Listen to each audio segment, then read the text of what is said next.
நம்முடைய கந்த பெருமான் முருகப்பெருமானை சொல்லுவோம். ஆனால் கலியுக வரதன் அப்படின்னா நம்ம சபரிமலை வாசன் ஐயப்ப சுவாமியை தான் சொல்லுவோம். ஏன்னா ஐயப்ப சுவாமி அப்படின்னாலே இன்றைக்கும் மண்டல விரதம் இருந்து 48 நாள், ஆமாம் 48 நாள் மண்டல விரதம் இருந்து அந்த 108 மணிகளிலான மாலையை போட்டு 108 மணியில் மாலை போடணும். இந்த மாலை என்ன பண்ணுறது, ரெட்டையாக மடித்து போட முடியலையா. 108 மணின்றது ரொம்ப உயரமாக இருக்குது, நீளமாக இருக்குன்னு சொல்லி என்ன பண்ணுறாங்க 54 ஒரு எல்லாத்துக்குமே ஒரு முறைன்னு நம்ம முன்னோர்கள் சொல்லி வச்சுருக்காங்களா, அதுக்கு ஒரு காரணம் இருக்கும்ல. இப்போ ஒரு மண்டலம் அப்படின்றது 48 நாள் அப்படின்றோம். ஏன் மேசம், ரிஷபம், மிதுனம், கடகம், சிம்மம், கன்னி இந்த வரிசையில் ராசி மொத்தம் 12. கிரகம் அப்படின்னு எடுத்துக்கிட்டோம்னா 9 கிரகம், நவகிரகம். அப்போ 12 9 21. நட்சத்திரங்கள் மொத்தம் 27, 27 21 48. அதனால தான் ஒரு மண்டலம் என்பது 48 நாள் அப்படின்னாங்க. அதே மாதிரி தமிழ் வருடங்கள் மொத்தம் எத்தனை, 60. அப்போ 60 48 108. அதனால தான் 108 மணிகளிலான மாலை போடணும் ஐயப்பனுக்கு, சாமிகளுக்கு அப்படின்றது ஒரு முறை. அதே மாதிரி இன்றைக்கும் சபரிமலையில் பார்த்தீங்க அப்படின்னா மற்ற மாதங்களில் அந்த முதல் தமிழ் மாதத்தில் வரக்கூடிய முதல் நாள் அந்த சில நாட்கள் மட்டும்தான் நடை திறந்திருக்கும் சபரிமலையில். அப்போ அந்த நடையை மூடும்போது என்ன பண்ணுவாங்களா, ஒரு மூட நிறைய விபூதியை ஐயப்பனுடைய விக்கிரகத்தில் கொட்டிடுவாங்க. கொட்டிட்டு ஒரு கையில் ஜபமாலை, இன்னொரு கையில் தண்டம், யோக தண்டம் கொடுத்துருவாங்க. கொடுத்து ஒரு விளக்கை ஏற்றி வச்சு நடையை சாத்திடுவாங்க. திருப்பி அந்த முதல் தமிழ் மாத பிறப்பன்னைக்கு நடை திறக்கும் போது ஏற்றி வச்சாங்க இல்லையா விளக்கு, அந்த விளக்கு அது வரைக்கும் எரிக்குமா, நடை திறந்தோன்னு தான் இப்போவும் அமருமா. அது மட்டும் இல்லை, அந்த யோக தண்டமும் ஜபமாலையும் கொடுத்தாங்க இல்லையா, அது இந்த கையிலையும் இந்த கையிலையும் மாறி இன்னைக்கும் இருக்கக்கூடிய ஒரு அதிசயம் இங்கே அப்படின்னா அது நம்முடைய சபரிமலையிலே அப்படின்றது ஒரு சிறப்பு. அது மட்டுமல்ல, இன்றைக்கு சபரிமலையில் இருக்கக்கூடிய அந்த ஐயப்பனுடைய விக்கிரகம் அப்படின்றது எங்கே இருந்து யாரால் செய்யப்பட்டது அப்படின்றது நம்ம தமிழர்களான நம்ம எல்லாருக்குமே ஒரு முக்கியமான ஒரு பெருமை இருக்குது. என்னன்னு கேட்டிங்கன்னா ஒரு 1950க்கு மேலே என்ன ஆகுது அப்படின்னா சபரிமலையிலே ஒரு பெரிய தீ விபத்து ஏற்பட்டுச்சு. அப்போ அந்த தீ விபத்தில் அன்னைக்கு இருந்த ஐயப்பனுடைய சிலை சேதமாகி போச்சு. அப்போ சேதமான உடனே எல்லா ஊரில் இருந்தோம், எல்லா மாநிலத்தில் இருந்தோம், நாங்கள் ஐயப்பனுடைய சிலை செஞ்சு தர்றோம், இல்லை நாங்கள் செஞ்சு தர்றோம் அப்படின்னு பக்தர்களுக்குள்ள போட்டி. உடனே என்ன பண்ணாங்க, அந்த தேவஸ்தானத்தின் சார்பா இங்கே வாங்க, நீங்கள் நாங்கன்னு சொன்னோம்னா அது சுயநலமாகி போயிடும். பொதுவாக யார் யாரெல்லாம் ஐயப்பனுடைய சிலையை செஞ்சு தரணும்னு ஆசைப்படுறீங்களோ அவங்கெல்லாம் பேரை எழுதி கொடுங்க, சன்னிதானத்தில் போடுவான். யாரு ஐயப்பன் எந்த பேரை கொடுக்குறாரோ அவங்க அந்த சிலையை செஞ்சுதாங்க அப்படின்னும் போது எல்லோருடைய பேரும் ஆசைப்பட்டவங்க எல்லாருடைய பேரும் எழுதி கொடுக்கப்பட்டது. அப்படி எழுதி கொடுக்கப்பட்ட அந்த சீட்டுகளை அப்படி போடும்போது அதில் வந்த திருவோலை சீட்டு யாருடைய பேர் தெரியுமா? யாரு? நம்ம தமிழ்நாட்டை சேர்ந்த பிடிஆர்னு சொல்லுவாங்க இல்லையா, பிடி ராஜன். அந்த பிடி ராஜன் அவர்களுடைய பேர் தான் வந்தது.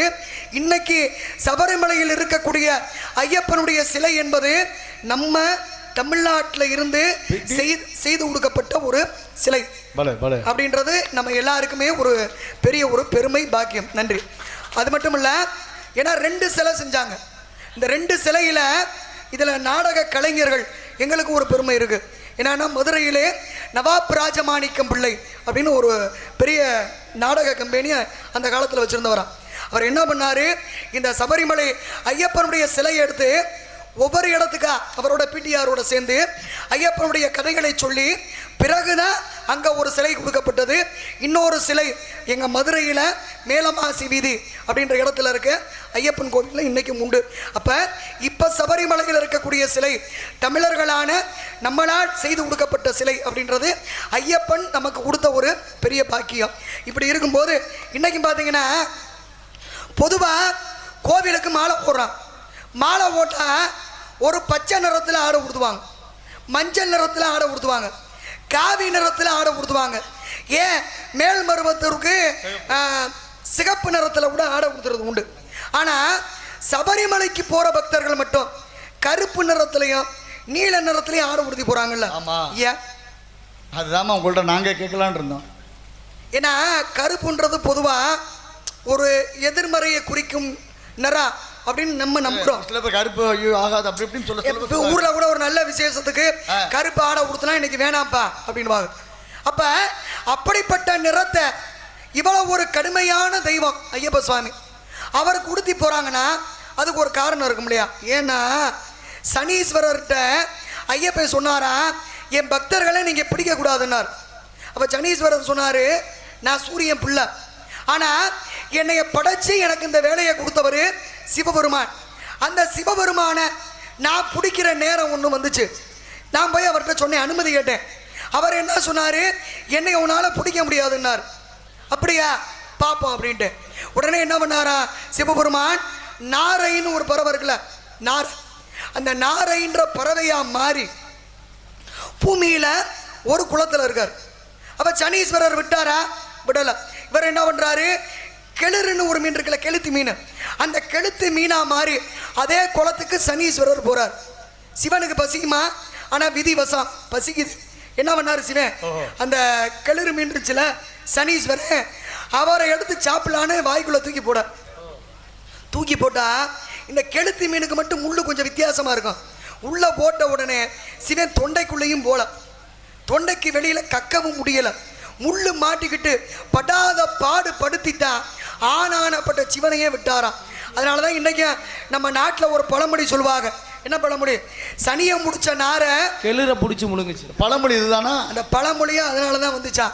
அப்போ அப்படிப்பட்ட சிவனையே கஷ்டப்படுத்தினவேனா அப்படின்னும் போது உங்கள் பக்தர்களை எப்படி விடுவேன் அப்படின்னார். அப்போ தான் ஐயப்பன் சொன்னாரா, என் பக்தர்கள் கடுமையான விரதம் இருந்து இன்னைக்கு பாருங்க, ஐயப்பனுக்கு மாலை போடுறவங்க மட்டும் ஒரு தேங்காய் எண்ணெய், ஒரு சீயக்காய், ஒரு செருப்பு, அதுவும் வீட்டிலலாம் 1க்கு 2 பொம்பளை பிள்ளை இருந்துருச்சு. அந்த சாமி பாடு திண்டாட்டம். 1 மாதத்தில் 30 நாள் அந்த சாமி வீட்டில் தங்க முடியாது. இல்லை அந்த பெண்கள் சொந்த பந்த வீட்டில் போயிருக்கணும். ஏன்னா சில நாட்கள் அப்படி பெண்களோட முகத்தை கூட பார்க்கக்கூடாது அப்படின்ற ஒரு கடுமையான தெய்வம் யார் அப்படின்னா ஐயப்பன். அப்படிப்பட்ட உங்களுக்கு ஏன் பக்தர்கள் உங்களுக்கு உகந்த நிறம் யாருக்கு? சனீஸ்வரருக்கு உகந்த நிறம் தான் கருப்பு நிறமும் நீல நிறமும். அப்போ உங்களுக்கு உகந்த அந்த நிறத்தை என் பக்தர்கள் உடுத்தி வரும்போது அவங்கள நீங்கள் கஷ்டப்படுத்தக்கூடாது அப்படின்னு ஐயப்பன் சனீஸ்வரர்கிட்ட கேட்டுக்கிட்ட வரோம், கொடுத்த வாக்கு. அதனால தான் சனீஸ்வரருக்கு உகந்த நிறமான கருப்பு நிறத்தையும் நீல நிறத்தையும் சபரிமலைக்கு உடுத்திட்டு போகிறோம். இதுதான் அதுக்கான காரணம். அருமை அருமை. ஏன்னா சோழ நாடு சோறு உடைத்தது, சேர நாடு வேலம் உடைத்தது, பாண்டிய நாடு முத்துடைத்தது, தொண்டை நாடு சான்றோடு உடைத்தது அப்படின்றது அவ்வையினுடைய வாக்கு. அப்போ தமிழகத்தினுடைய நெற்களஞ்சியம் என்று சொல்லக்கூடியது நம்முடைய சோழ நாட்டு, நம்முடைய மண். ஏன்னா சோழர்கள் அப்படின்னாலே எல்லா மன்னர்களுக்கும் வெகு சிறப்பான பெருமைகள் இருந்தாலும் அதில் சோழ மன்னர்கள் அப்படின்னா எத்தனையோ சோழ மன்னர்கள் வாழ்ந்திருக்காங்க. அவங்களுடைய பெருமைகளை நம்முடைய வரலாறும் ஆன்மீகமும் இன்றைக்கும் சொல்லி கொண்டிருக்கிறது. அதுவும் 1000 ஆண்டுகளை கடந்து அதனுடைய பெருமையை சொல்லும் நம்முடைய தஞ்சை பெரிய கோவில். இந்த தஞ்சை பெரிய கோவிலை கட்டிய ராஜராஜ சோழ மன்னர். இந்த ராஜராஜ சோழ மன்னருடைய பெருமை அப்படின்னா அவர் இலங்கையிலிருந்து எத்தனையோ நாடுகளை தங்களுக்குள்ளே அகப்படுத்தி கொண்டனர் நிறையா சோழ மன்னர்கள். அதில் ராஜராஜ சோழ மன்னருடைய பெருமையை சொல்லணும் அப்படின்னா அவருடைய வீரம் மட்டுமல்ல, தமிழுக்கு அவர் ஆற்றிய தொண்டு. இன்றைக்கும் தஞ்சை பெரிய கோவில், அந்த பெரிய கோவிலில் இருக்கக்கூடிய பெருவுடையார் என்று சொல்லக்கூடிய அந்த பிரகதீஸ்வரருடைய உயரம் என்ன அப்படின்னா 12 அடி உயரம். 4 அடி கூடுது குறையுது அதெல்லாம் இங்கே நினைக்கக்கூடாது, அதனுடைய பெருமையை மட்டும்தான் சொல்கிறேன். அப்போ இந்த 12 என்பது எதை குறிக்கும் அப்படின்னா உயிரெழுத்து, தமிழ் எழுத்தில் உயிரெழுத்து 12. அடுத்து அந்த பெருவுடையார் என்ற சிவலிங்கம் இருக்கும் பீடம் எத்தனை அடி உயரம் அப்படின்னா 18 அடி. அப்போ மெய்யெழுத்து 18. அதே மாதிரி உயிர்மை எழுத்து அப்படின்னா 216. தஞ்சை பெரிய கோவிலுடைய அந்த கோபுரம் 216 அடி உயரம். மொத்தம் தமிழ் எழுத்துக்கள் 247. இந்த 247 என்பது பெருவுடையாருக்கும் நந்திக்கும் இருக்கக்கூடிய இடைவெளி 247 அடி துறைவா. அப்போ தமிழ் எழுத்துக்களுக்கும் அந்த கோவிலுக்கும் எவ்வளவு சார்ந்து அப்போ தமிழனுடைய பெருமையை பறைசாற்றினார் அப்படின்னா அது மிகையாகாது ராஜராஜ சோழ மன்னருக்கு. அப்போ கோவில் கட்டினது மட்டும்தான் அவருடைய பெருமையா, வீரம் மட்டும்தான் அவருடைய பெருமையா அப்படின்னா கிடையாது. இன்றைக்கு தஞ்சை பெரிய கோவிலை நம்ம எல்லாருமே என்ன சொல்கிறோம், ராஜராஜ சோழ மன்னர் கட்டினாரு அப்படின்னு சொல்கிறோம். ஆனால் அவர் அதை அப்படி நினைக்கலையா. ஏன் அப்படின்னா அங்கே வேலை பார்த்த முக்கிய பங்காற்றிய அத்தனை பெயருடைய பெயரும் அந்த தஞ்சை பெரிய கோவிலுடைய அந்த இடத்திலே பொறிக்கப்பட்டிருக்கிறது. ஏன், ஒரு மோர் கொடுத்து உதவி செய்த ஒரு மூதாட்டிகளுடைய பெயர் கூட இன்றைக்கும் அந்த தஞ்சை பெரிய கோவிலிலே பொறிக்கப்பட்டிருக்கிறது என்று சொல்லக்கூடியது அவருடைய பெருமைக்கு மிகையாகாது. அவ்வளவு ஒரு பெருமையானவர். அது மட்டும் இல்லை, 7 ஆண்டுகள் கட்டப்பட்டது தஞ்சை பெரிய கோவில். அப்போ 7 வருடம் கட்டும்போது இன்றைக்கு நம்முடைய சோழ நாட்டிலே சதய திருவிழா அப்படின்னு சொல்லுவாங்க, ஐப்பசி மாதம். ஏன் சதய திருவிழா? ராஜராஜ சோழ மன்னர் பிறந்தது ஐப்பசி மாதம் சதய நட்சத்திரத்தில். அதனால தான் சதய திருவிழா அப்படின்னு ஒரு திருவிழா கொண்டாடிக்கிட்டு இருக்காங்க. அப்படிப்பட்ட அந்த 7 வருஷத்தில் ஒரு நாள் அவருடைய பிறந்த நடந்தது. என்ன அப்படின்னா, தஞ்சை பெரிய கோவிலை கட்டிய சிற்பிகளில் தலைமையான சிற்பி யார் அப்படின்னா குஞ்சர மாமல்லன். இந்த சிற்பி அவருக்கு ஒரு பழக்கம் என்ன பழக்கம் அப்படின்னா, அவர் வெத்தலை போடுவாராம். அப்போ இந்த தாம்பூலம் என்ற வெத்தலையை மடித்து கொடுக்கறதுக்கு, அந்த வெத்தலையை மென்று துப்புனார்னா அதுக்கு எச்சி போனிக்கம் பிடிக்கிறதுக்கு ஒருத்தரை ராஜராஜ சோழ மன்னர் வேலைக்கு போட்டிருந்தார். ஒரு சின்ன ஒரு இளைஞன். அப்போ இந்த இளைஞன் என்ன பண்ணார், அன்றைக்கு மன்னருடைய பிறந்த நாடு அப்படின்றதுனால ஊரா திருவிழா கோலத்தை பார்க்க போயிடுறார். மன்னர் என்ன பண்ணார், திருவிழாவுக்கு போல கோவில் எப்படி கட்டிக்கிட்டு இருக்காங்க அப்படின்னு உள்ள பார்க்க வந்தா சிற்பி ரொம்ப மும்முரமா சிற்பத்தை அப்படி செதுக்கிட்டு இருக்கும்போது சோழ மன்னர் உள்ள வந்த உடனே சிற்பி என்ன பண்ணாரு, வெத்தலை போடணுமே அப்படின்ற எண்ணத்தோடு அந்த வெத்தலை மடிச்சு கொடுத்தாருல ஒரு இளைஞர், அவரை கூப்பிடுறார். அவர் பேரு பொன்னா அப்படின்னார். பொன்னா அப்படின்னோன்னு அவர் அங்கே இல்லை, ஏன்னா இவர் தான் திருவிழா பார்க்க போயிட்டாரு. அப்போ உள்ள வந்த சோழ மன்னர் என்ன பண்ணாரு, புரிஞ்சுக்கிட்டார். ஆகா, இவர் வெத்தலை தான் கேட்கிறாரு போல அப்படின்னு சொல்லி வெத்தலையை மடிச்சு மன்னருக்கு கொடுக்குறாரு. மன்னர் என்ன பண்ணாரு, சிற்பி என்ன பண்றாரு, திரும்பி பார்க்காம வேலை மும்முரத்தில் இப்படியே திரும்பி அந்த வெத்தலையை வாங்கி மென்னுட்டார். இப்போ வெத்தலையை மென்னா என்ன பண்ணணும், அடுத்து எச்சில் துப்பணும்ல, திருப்பி பொன்னா அப்படின்னாரு சிற்பி. மன்னர் என்ன பண்ணாரு, எச்சி போனிக்கத்தோடு நிற்கிறார். யாரு, ராஜராஜ சோழ மன்னர் எச்சி போனிக்கத்தோடு நின்னார். அப்போ சிற்பி துப்புனாரு பாருங்க. அப்படி துப்பும் போது கை உரம் அணிகலன் நகை நிமிந்து பார்த்தா மன்னர் அப்படியே கொஞ்ச நேரத்தில் அவருக்கு உடல்லாம் நடுங்கி போச்சு. இவ்வளோ பெரிய ஆள், எப்படிப்பட்ட ஒரு வீரம் பொருந்திய ஆன்மீக மிக்க ஒரு மன்னர், நீங்கள் போய் எனக்கு எச்சி போனிக்க முடிக்கலாமா அப்படின்னு போது அப்போ தான் ராஜராஜ சோழன் சொன்னாரா, இந்த நாட்டை இந்த மக்களை ஆள்ற வரைக்கும் தான் என் புகழ் இருக்கும், ஆனால் நீங்கள் அப்படி இல்லை, பெரிய சிற்பி, இந்த கோவில் வாழும் வரை உங்களுடைய புகழ் இருக்கும் அப்படின்னாரு. பார்த்துங்க. அப்போ நன்றி. அப்போ ஒரு சிற்பி அவரிடத்துல ஒரு வேலையை ஒப்படைச்சிருக்கார். அவருக்கு ஒரு பழக்கம், அந்த பழக்கத்தை புரிஞ்சுக்கிட்டு அவருக்கு வெத்தலை மடிச்சு கொடுத்ததும் இல்லாமல் ஒரு பெரிய மன்னர் எச்சி போனிக்க முடிக்கிறார் அப்படின்னா கலைஞனுக்கு அவர் அளித்த ஒரு மரியாதை. அதனால் இன்றைக்கும் நம்முடைய சோழ மண்ணிலே இந்த கலையை வாழ வைக்கக்கூடிய ஒரு மண், ஆன்மீகம் பொருந்திய வீரம் பொருந்திய ஒரு மண் என்பதை தெரிவித்துக் கொண்டு, ஏன்னா பேசுகிறதுக்குன்னு ஒரு ஆள் இன்றைக்கி தேர்ந்தெடுத்து கூட்டிகிட்டு வந்திருக்காங்க. அதனால் அவர்கிட்ட பேசணும். ஆகையால் கொஞ்சம் முடிஞ்ச அளவுக்கு சுருக்கமாக முடிச்சுக்கிறேன்.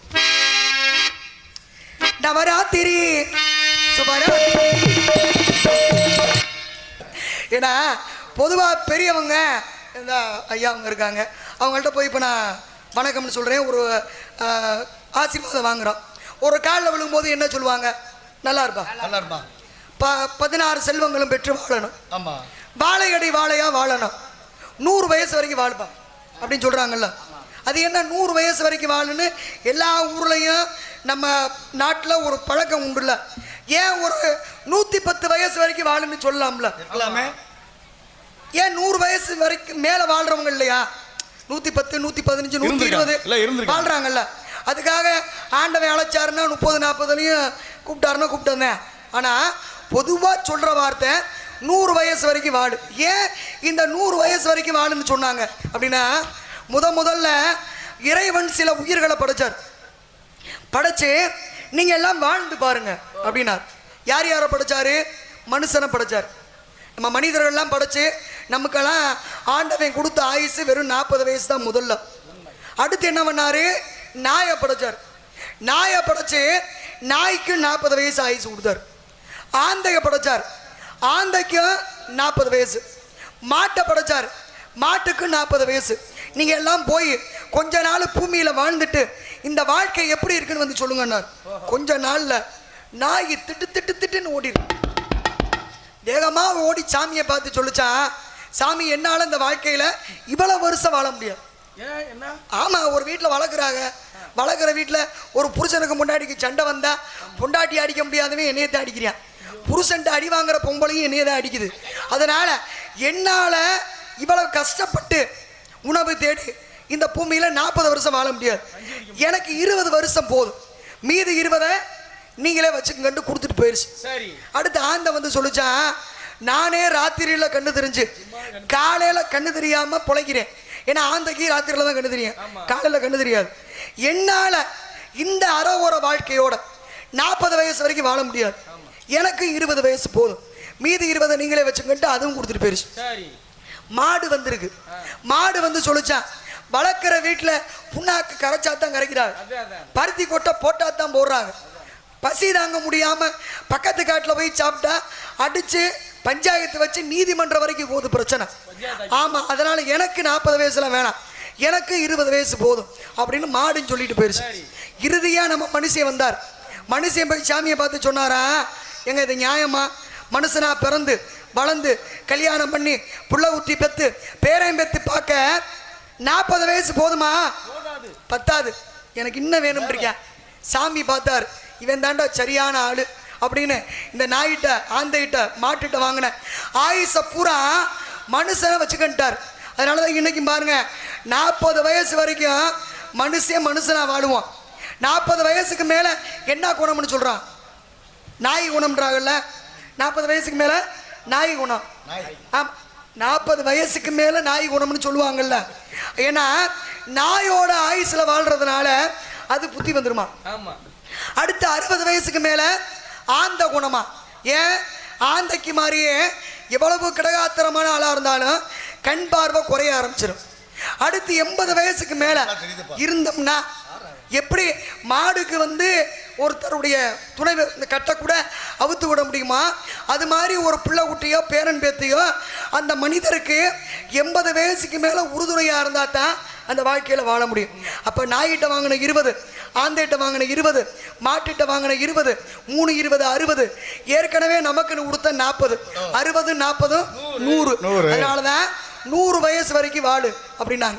அப்போ அப்படிப்பட்ட இந்த வாழ்க்கையில் எங்கள் அப்பா இந்த மனித பிறவி வாழ்க்கையை வீணாக்கிடக்கூடாது, அதனால முருகனுக்காக காவலுக்கு போகணும்னு சொல்லியிருக்காரு. திணைக்காட்டுக்கு குளப்பழக்கம். ஆனால் என்னுடைய தோழிகளோடு இணைந்து போகணும்னு இருக்காரு அப்பா. தோழிகள் ஏன் ஒரு ஆள் வந்தால் ஒத்துக்கிற மாட்டீங்களா? ஓ பார்த்துக்கோங்க எப்படி. அதனால காவலுக்கு போகணும். என்னுடைய தோழிகளுடைய வரவிற்காக எதிர்பார்த்து